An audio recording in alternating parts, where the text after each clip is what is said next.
മലക്കുകൾ പടച്ചവനോട് പറയുന്നു, നാഥാ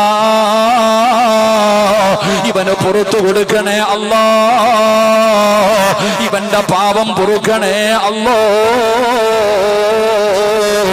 എന്നിട്ട് പടച്ചവനോട് മലക്കുകൾ പറയുകയാ, അല്ലാഹുവിനോട് മലക്കുകൾ പറയുകയാണ്, ഇവന്റെ പാപം പൊറുക്കണേ തമ്പുരാനോ. എടാ ചെറുപ്പക്കാരാ, അല്ലാഹുവിന്റെ മുന്നിൽ ജീവിതത്തിൽ ചെയ്തു പോയ ഒരു പാപം പടച്ച റബ്ബിന്റെ മുന്നിൽ ഏറ്റുപറഞ്ഞാൽ അല്ലാഹുവിന്റെ അർശിന്റെ ചുറ്റുഭാഗത്ത് നിൽക്കുന്ന മലക്കുകളുണ്ടല്ലോ, ആ മലക്കുകൾ അല്ലാഹുവിനോട് പറയുകയാ, ഇവന്റെ പാപം പുറത്തു കൊടുക്കണേ അല്ലോ. എന്നിട്ട് മലക്കുകൾ പറയുകയാ, അല്ലാഹുവേ ഇവന് നീ സ്വർഗ്ഗം കൊടുക്കണേ അല്ലാ.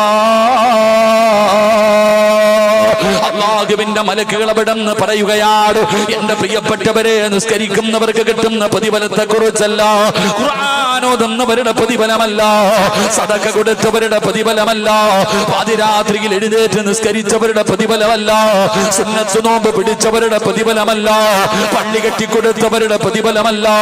അല്ലാഹുവേ ജീവിതത്തിൽ എപ്പോഴെങ്കിലും ചെയ്തു പോയ ഒരു പാപമുണ്ടല്ലോ, ഏതെങ്കിലും ഒരു തെറ്റ് ചെയ്തു പോയി, ഈ ചെയ്ത തെറ്റ് റബ്ബിന്റെ മുന്നിൽ ഏറ്റുപറഞ്ഞ അല്ലാഹുവിന്റെ മലക്കുകൾ അവിടെ നിന്ന് പറയുകയാ, അല്ലാഹുവേ ഇവന് നീ പുറത്തു കൊടുക്കണേ അല്ലാ,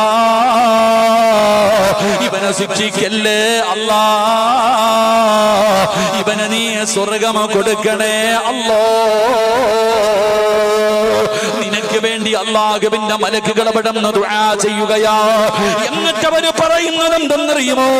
അല്ലാഹുവിനോട് മലക്കുകൾ പറയുകയാ, ഇവന് മാത്രം പുറത്തു കൊടുത്താ പോരാ, ഇവന് മാത്രം പുറത്തു കൊടുത്താ പോരാ, ഇവന് ജന്മം നൽകി ഇവന്റെ വാപ്പയുണ്ടല്ലോ,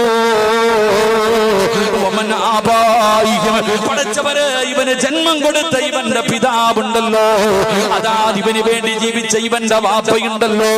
അല്ലാഹുവേ 9.5 മാസക്കാലം ഗർഭം ചുമന്ന മരണവേദനയുടെ വേദനയും നൊന്തു ഇവനെ പ്രസവിച്ച് ഇവനെ പാല് കൊടുത്ത് പോറ്റി വളർത്തിയ ഇവന്റെ ഉമ്മയുണ്ടല്ലോ അല്ലാ,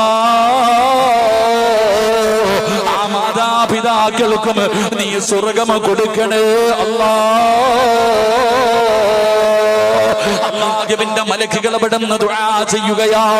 ചെയ്തു പോയ പാപം അല്ലാഹുവിന്റെ മുന്നിൽ ഏറ്റു പറയുമ്പോ നിനക്ക് സ്വർഗ്ഗം കിട്ടാൻ അവർ ദുആ ചെയ്യുകയാണ്. പടച്ചവരെ നിന്റെ മാതാപിതാക്കൾക്ക് സ്വർഗ്ഗം കിട്ടാ ദുആ ചെയ്യുകയാ. എന്നിട്ട് മലക്കുകൾ പറയുന്നു, നാഥാ ഇവന്റെ മാതാപിതാ